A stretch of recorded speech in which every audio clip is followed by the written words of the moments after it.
Hello everyone, welcome back to our YouTube channel. So आज का जो टॉपिक है वो है सिटीजनशिप। लेकिन उससे पहले अनअकैडमी का prelims revision carnival UPSC CSC 2020 शुरू हो चुका है और स्पेशल क्लासेस फेस्टिवल्स 5 सितंबर 2020 से स्टार्ट हो चुके हैं और यहाँ पर आपको 400 प्लस फ्री लाइव क्लासेस मिलेंगी। साथ में अनअकैडमी यूपीएससी चैंपियनशिप 2.0 स्टार्ट हो चुका है और all India free mock test series भी और UPSC CSE prelims 2020 to 21 paper 1 GS और आपको एक चांस भी मिल सकती है यूपीएससी सीएससी 2019 टॉपर्स से, टॉप अनअकैडमी एजुकेटर्स से और सब्सक्रिप्शन स्कॉलरशिप भी। और ये होगा 38 अगस्त से सितंबर, 13 सितंबर, 20 सितंबर एंड 27 सितंबर। सो आप बिल्कुल टाइम मत वेस्ट करिए और तुरंत एनरोल करिए हमारे अनअकैडमी प्रोग्राम के लिए। और अभी हमें पता है जैसे कि बहुत कम डेज बचे हैं हमारे यूपीएससी के एग्ज़ाम स्टार्ट होने में, तो अगर आपको अपनी प्रिपरेशन कंप्लीट करनी है तो आप UPSC CSC 2020 with Unacademy start कर सकते हैं। उसके बाद दिस वन सब्सक्रिप्शन आपको अनलिमिटेड बेनिफिट्स देता है, जैसे आप अपने घर से कर सकते हो, unlimited access to all resources, आपको टॉप एजुकेटर्स मिल सकते हैं, आपको फुल सिलेबस कवरेज मिलेगा, आपकी डाउट क्लियरिंग सेशंस रेगुलरली होगी, लाइव टेस्ट सीरीज होगी जिससे आपको पता चल सकता है कि आपके हाइज और लोज क्या है और अपने लोज को आप इम्प्रूव कर सकते हो एग्जाम के लिए। और आपको जितना भी सारा स्टडी मटेरियल आपको सब पीडीएफ फॉर्मेट में मिलेगा, इसलिए आपको कुछ लिखना नहीं पड़ेगा और प्रॉपर आंसर राइटिंग सेशंस होंगे जो हमारे मेंटर्स और गाइडेंस के अंडर होंगे। उसके बाद UPSC CSC complete batch preparation already start हो चुका है 7 सितंबर 2020 और यहाँ पे 3 बैचेस है। एक तो है बाइलिंगुअल जिसमें आपको हिंदी इंग्लिश दोनों में इंस्ट्रक्शंस दिए जाएंगे और दूसरा है हिंदी जिसमें सिर्फ पूरे इंस्ट्रक्शंस और मजे सिर्फ हिंदी में मिलेगा और तीसरा है वो है इंग्लिश जिसमें सिर्फ इंग्लिश में इंस्ट्रक्शन दिए जाएंगे। तो आप जिसमें कंफर्टेबल हो आप तुरंत एनरोल करिए हमारे इस प्रोग्राम के लिए। अब अगर आप अभी सब्सक्राइब करते हो आपको 10% ऑफ मिलेगा और ये कोड आप अप्लाई कर सकते हो SMPLYT। उसके बाद आपको डेली करंट अफेयर्स टेस्ट होगा, आपको जो है फ्री है इस पैकेज के साथ और daily 7:30 PM 20 question 20 minutes 40 marks के और इसके साथ आपको टेस्ट एनालिसिस भी मिलेगा। तो अगर आपको हमारा ये चैनल अच्छा लगे तो आप यूट्यूब अनअकैडमी आर्टिकुलेट में, अनअकैडमी यूपीएससी करंट अफेयर्स में, अनअकैडमी आर्टिकुलेट टेलीग्राम में और आप फेसबुक पे भी ज्वाइन कर सकते हो। तो आप जिस सोशल मीडिया नेटवर्किंग साइट पे हो आप ज्वाइन कर सकते हो। उसके बाद हम सबसे पहले आते हैं कि क्या मीनिंग और सिग्निफिकेंस है। तो बाकी सब मॉडर्न स्टेट की तरह इंडिया के भी 2 काइंड्स ऑफ पीपल हम डिफाइन करते हैं हमारे सिटीजनशिप में। एक तो है प्रॉपर सिटीजन्स और दूसरा है एलियंस। अब सिटीजन्स का मतलब ये है कि उन्हें full members of Indian state है वो और वो सारी सिविल और पॉलिटिकल राइट्स एंजॉय करते हैं। और जो एलियन हैं वो सिटीजन्स हैं दूसरे स्टेट्स के और वो सारी सिविल एंड पॉलिटिकल राइट्स हमारी कंट्री के एंजॉय नहीं करते हैं। और फिर हमारे उसमें कैटेगरी में 2 एलियंस हैं, एक तो फ्रेंडली है और एनिमी है। अब जो फ्रेंडली वाले हैं are the subjects of those countries that have cordial relationship with India, जिसके साथ इंडिया के बहुत अच्छे रिलेशनशिप्स हैं। और जो एनिमी है वो कंट्री वो है जिनके साथ इंडिया का वॉर हो चुका है, तो वो लेसर राइट्स एंजॉय करते हैं जो फ्रेंडली एलियंस को मिलता है और उन्हें कोई प्रोटेक्शन नहीं मिलती against arrest and detention in article 22। सो अब जो इंडियन आर्टिकल के अंदर हम देखते हैं कि हमारे कॉन्स्टिट्यूशन के अंदर जो सबसे पहले चीज़ जो हमें सिटीजन्स को मिली है वो है right against any discrimination on the grounds of religion, race, caste, creed और प्लेस ऑफ बर्थ। और जो दूसरी है वो है right to equality of opportunity in the matter of employment, मतलब सबको सामान्य रूप से एम्प्लॉयमेंट में कोई डिस्क्रिमिनेशन नहीं होगा, सबको अपॉर्चुनिटी मिलेगी। उसके बाद है freedom of speech and expression, assembly, association, movement and residence and profit, मतलब फ्रीडम मिलेगी कि हम अब कुछ भी बोल सकते हैं और हम कहीं भी असेंबल हो सकते हैं, कोई भी मूवमेंट का पार्ट हो सकते हैं, हम कोई भी प्रोफेशन चूज करते हैं। उसके बाद हम आते हैं आर्टिकल नंबर 29 एंड 30 जिसमें हम बात करते हैं कल्चरल और एजुकेशन राइट्स में। उसके बाद हम आते हैं right to vote in election, हमें मिलता है जो लोकसभा और स्टेट असेंबली में, और हमें राइट टू कंटेस्ट भी मिलता है for the membership of the parliament और स्टेट लेजिस्लेचर। उसके बाद उसकी हमारी एलिजिबिलिटी भी हो सकती है कि हम कोई भी ऑफिस होल्ड कर सकते हैं, जैसे president of India, vice president of India, जजेस है और बाकी सब है। तो अब इन सब राइट्स के साथ जो सिटीजन्स हैं उनकी कुछ ड्यूटीज ही बनती है अपनी कंट्री के टूवर्ड्स, वो है जैसे हम टैक्स पे करेंगे, हम अपने नेशनल फ्लैग को रिस्पेक्ट करेंगे, और हम अपने नेशनल एंथम को और अपनी कंट्री को डिफेंड करेंगे, और भी सारी जो हमारी फंडामेंटल ड्यूटीज है। और हम देखते हैं कि इंडिया में जो सिटीजन होते हैं वो बाय बर्थ होते हैं, और जो नेचुरलाइज सिटीजन होते हैं जो एलिजिबल होते हैं for the office of president. Whereas अगर हम यूएस में कंपेयर कर सके जो फेडरल है इन नेचर, हमने पिछले साइड में हमने फेडरल सिस्टम्स की बात करी थी छोटे से टॉपिक में, तो हम देखते हैं कि यहाँ पे सिटीजन बाय बर्थ भी हो सकता है लेकिन नॉट अ नेचुरलाइज सिटीजन जो एलिजिबल हो सकता है ऑफिस ऑफ प्रेसिडेंट। उसके बाद हम आते हैं हमारी क्या क्या कॉन्स्टिट्यूशनल प्रोविजंस हैं। तो the constitution deals with the citizenship from articles 5 to 11 under part 2। However, it contains neither any permanent nor any elaborative provisions in this regard. It identified persons who became citizens of India at the commencement on January 26, 1915, and it does not deal with the problem of acquisition, loss of citizenship subsequent to its commencement. It empowers the parliament to enact a law to provide for such matters and any other matter relating to citizenship. Accordingly, the parliament has enacted the Citizenship Act 1955 was amended in 1957, 1960, 85, 86, 92, 2003, 2005 and 2015, and recently we can see the Citizenship Act was again amended in 2019, and we'll discuss that in the end of the presentation. So हमारे parliament constitution में एक person citizen तब बनता है, वो इस basis पे बनता है, हम कैटेगरीज की बात करते हैं। पहले कि वो a person who had his domicile in India and also fulfil all the 3 condition. तो हमारी 3 कंडीशन, एक तो वो अगर यहाँ पैदा होता है, दूसरा कि उसके दोनों कोई पेरेंट में से यहाँ होता है, और तीसरा कि वो यहाँ पे पहले से ही रेजिडेंट हैं हमारी कंट्री में।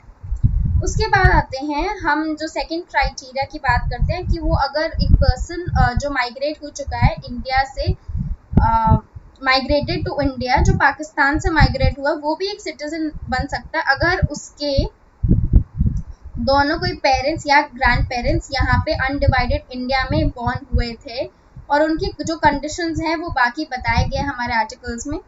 और उसके बाद जो तीसरी कंडीशन है वो बताया है कि a person who migrated to Pakistan from India after March 1, 1947 but later, मतलब उसके बाद अगर वो इंडिया वापस आया, और इंडिया वापस आया तो उसको क्या है, उसको सिटीजनशिप मिलेगी, और वो इंडिया किस लिए है, क्योंकि उसे रीसेटलमेंट मिलेगी, तो उसको भी हम इंडियन सिटीजन मानेंगे। उसके बाद जो लास्ट क्राइटेरिया है वो अ पर्सन हुज पेरेंट्स और grandparents was born in undivided India but who is ordinarily residing outside India shall become an Indian citizen if he has been registered as a citizen of India by the diplomatic or any representative of India in the country of his residence. So basically अब हम इन 4 point से ये sum up कर सकते हैं कि पहले जो बंदा इंडिया, जो पर्सन इंडिया में रहे वो बन सकता है, दूसरा कि जो पाकिस्तान से माइग्रेट हुआ है वो ही बन सकता है, तीसरा कि जो पर्सन माइग्रेट हुआ है पाकिस्तान से, पाकिस्तान को माइग्रेट हो गया तो वापस रिटर्न करा, वही बन सकता है, और जो पर्सन जिसका ओरिजिन इंडिया का है लेकिन वो बाहर रह रहा वो भी बन सकता है, उसको भी हम सिटीजनशिप दे सकते हैं। और बाकी सब कॉन्स्टिट्यूशन प्रोविजंस जो है वो सिटीजनशिप की है कि no person shall be a citizen of India or be deemed to be citizen of India if he has voluntarily acquired the citizenship of any foreign country। मतलब कि जो जिस बंदे ने दूसरे कंट्री की सिटीजनशिप एक्सेप्ट करी है तो वो इंडिया का सिटीजनशिप उसे नहीं मिल सकता, तो ये तुरंत ही उस समय वो इंडिया का सिटीजनशिप उसका कैंसिल हो जाएगा। और उसके बाद कहते हैं every person who is or deemed to be citizen of India shall continue be citizen of India under article 10। उसके बाद है कि parliament shall have the power to make any provision with respect to acquisition and termination of citizenship and all other matters relating to citizenship under Article 11। तो under article 11 में ये बोला है साफ साफ कि पार्लियामेंट को पावर दिए गए कि अपने वो लॉज को अमेंड कर सकता है और चेंज कर सकता है सिटीजनशिप में, और उनके टर्मिनेशन में उनका एक्विजिशन कैसे होगा।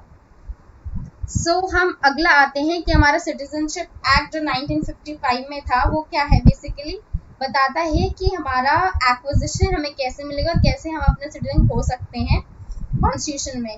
अब ये जो एक्ट है वो हम देख सकते हैं कि उसके बाद वो 8 टाइम्स अमेंड हो चुका है, 1957 में, 1960 में, 1985 में, 1986 में, 1992 में, 2003, 2005, 2015 एंड 2019 में भी जो रिसेंटली हुआ है।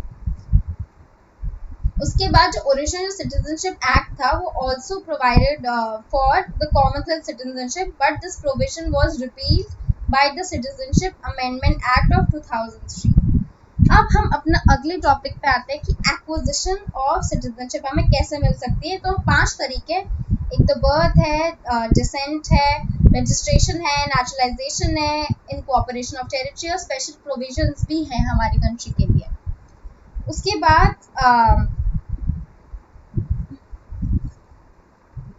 हमें अभी प्रीवियस स्लाइड में जाना होगा जिसमें हमें भी ये सारे पॉइंट्स डिस्कस करेंगे एक्विजिशन मतलब हमें कैसे सिटीजनशिप मिलेगी। तो अगर हम सबसे पहले आते हैं वो है बर्थ की। अगर कोई इंसान इंडिया में है जो 26 जनवरी 1950 से पहले है, मतलब के बाद है, और जो बिफोर 1 जुलाई 1987 के पहले है, वो ऑटोमेटिकली सिटीजन ऑफ इंडिया है irrespective of A birth of the nationality of his parents. A person born in India on or after 1st July 1987 is considered to be citizen of India only if either of his parents are citizen of this country. अब हम आते हैं decent के बारे में कि a person born outside India on or after 26 January 1915 but before 10 December 1992 is a citizen of India by descent if his father was a citizen of India at the time of his birth. और उसके बाद है कि a person born outside India on and after 10th December 1992 is also considered the citizen of India if either of his parents are born in this country. अब हम आते हैं, अगला है जो रजिस्ट्रेशन के थ्रू है। So the central government may on an application register as a citizen of India any person not being an illegal migrant if he belongs to any of the following category। पहली तो categories में ये है, a person of Indian origin who is ordinary resident in India for 7 years before making an application for registration।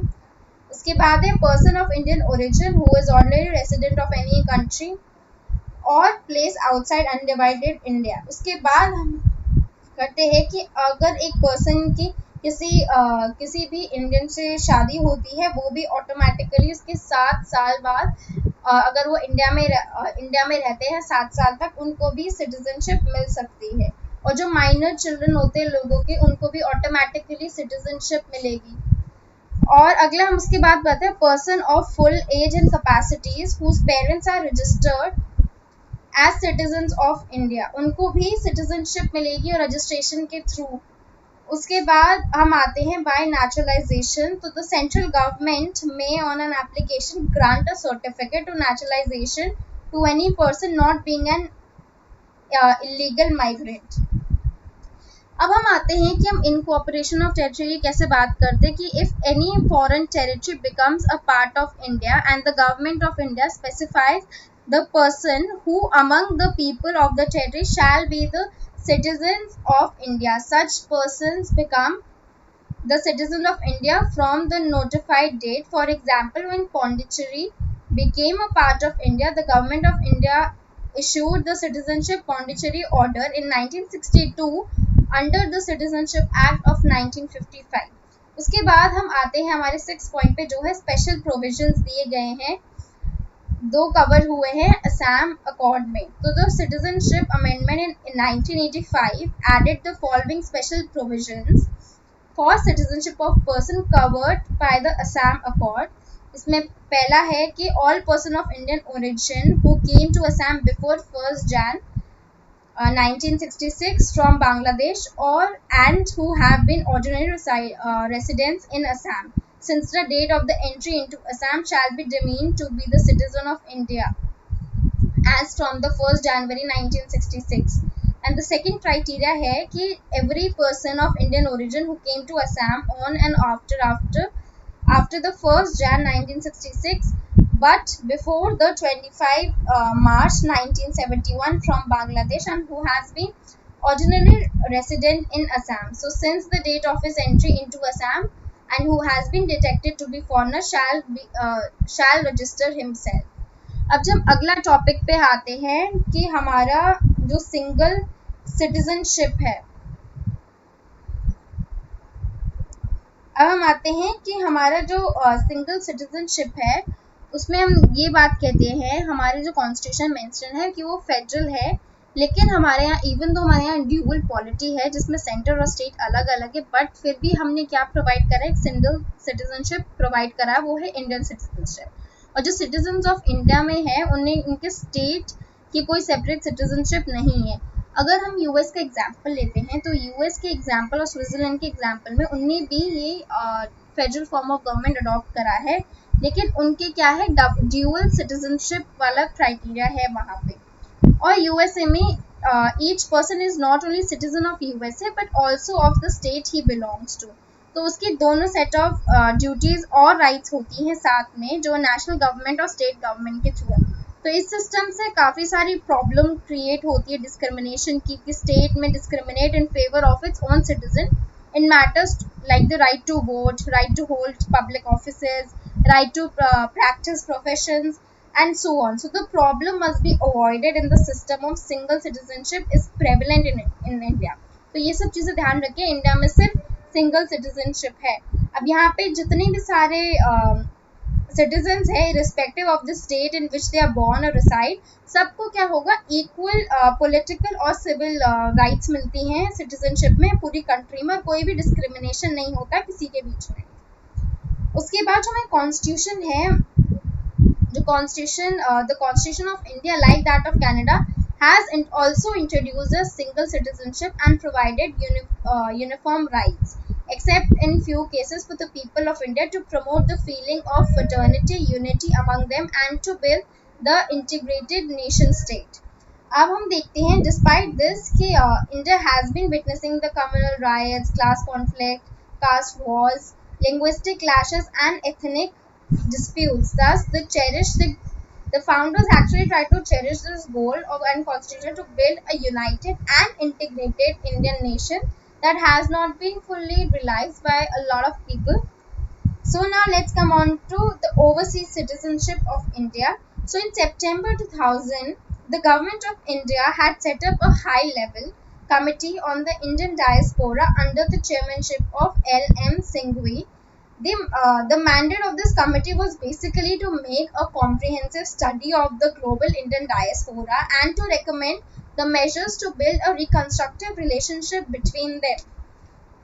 So the committee report was submitted on January 2002 and it recommended the amendment of the Citizenship Act in 1955 to provide for the grant of dual citizenship to the person of Indian origin PIO who belong to certain specified countries, and according to that the Citizen Amendment Act in 2003 made provision for acquisition of overseas citizenship by the persons of Indian origin of 16 specified countries other than Pakistan and Bangladesh. It also omitted all the provisions recognizing and relating to the Commonwealth citizenship from the Principal Act. So basically later there was a PIO card scheme that was introduced on 19/8/2002. Thereafter the OCI card scheme was also introduced from 1/12/2005. So both the schemes were running parallel, and even though the OCI card scheme had been more popular. This was causing unnecessary confusion in the minds of the applicants. So therefore, the keeping in mind about all these problems being faced by the applicants and to provide enhanced facility to them, the government of India decided to formulate one single scheme after merging the people the persons of Indian origin and the scheme of overseas citizenship of Indians containing positive attributes of both. So hence, for achieving this objective, the Citizenship Act of 2015 was enacted. So we need four criterias for becoming the citizen of a country. The first is that uh, we need to register ourselves as a overseas citizen of Indian card holder. So the central government has provided the application made in this behalf and register the overseas citizens of Indian card holder one of any age of any person of full age and capacity who is a citizen of another country but was a citizen of India at the time and at the commencement of the constitution, or who is a citizen of another country but was eligible to become the citizen of a country at the time of the commencement of the constitution. Or we can say that who is a citizen of another country but belonged to the territory that became the part of India after August 15, 1947. And the last criteria was that who is a child or grandchild of any great grandchild of any such citizen. Then we come on to the conference of the rights on overseas citizen of Indian card holders. So there are basically two important things under this. One is that the overseas citizen of Indian card holders shall be entitled to such rights as the central government had mentioned, and the second one, that overseas citizen of Indian card holders shall not be entitled of following rights. One, that he shall not be entitled to right to equality in opportunity in the matters of public employment. Second, he may not be eligible for the election as a president, and he shall not be eligible for appointment as a judge of the Supreme Court. Then he shall not be eligible for the appointment of a judge in the High Court, and he may not be entitled as a voter also. So next we come on to the renunciation of overseas citizen of Indian card. So if any overseas citizen of Indian card is prescribed in a manner declaration renouncing the card registering him as the overseas citizen, the declaration shall be registered by the central government, and upon the registration that the person shall cease to be an overseas Indian card. Then we come on to the last thing, that is the cancellation of registration as overseas citizenship of Indian card holder. So government has given certain guidelines. The first one is that registration of an OCI card holder was obtained by a means of fraud or false representation and or the concealment of any fact. The second one, that it shows disaffection towards the constitution. Third is that during any war in which India may be engaged, unlawfully traded and communicated with any enemy. Fourth, that it has been sentenced um, to imprisonment for a term of not less than 2 years. And the last one, that it is necessary so to do in the interest of sovereignty and integrity of India, the security of India, the friendly relation of India with any foreign country, or in the interest of general public. So therefore this is all we have this is all that we have covered in the overseas citizenship of India. Then we can talk about the articles which is basically related to the citizens. The first one is the Article 5, which talks about the citizens. Then we have the rights of citizens of certain person who migrated to India from Pakistan. We talked about certain migrants to Pakistan, the rights of them. Then then let's come on to the rights of citizenship of person of Indian origin residing outside India. Then we have Article 9, which talks about the person who wanted to acquire Indian citizenship and the foreign of a foreign state and not be citizens. Then we have article number 10 and 11. Then we have basically fourth schedule. The first schedule talks of the list of country related to Commonwealth citizenship omitted by the 2003 amendment. Then we have schedule 2, schedule 3 that qualification for naturalization. Then we have schedule 4, we have list of countries related to the overseas citizenship.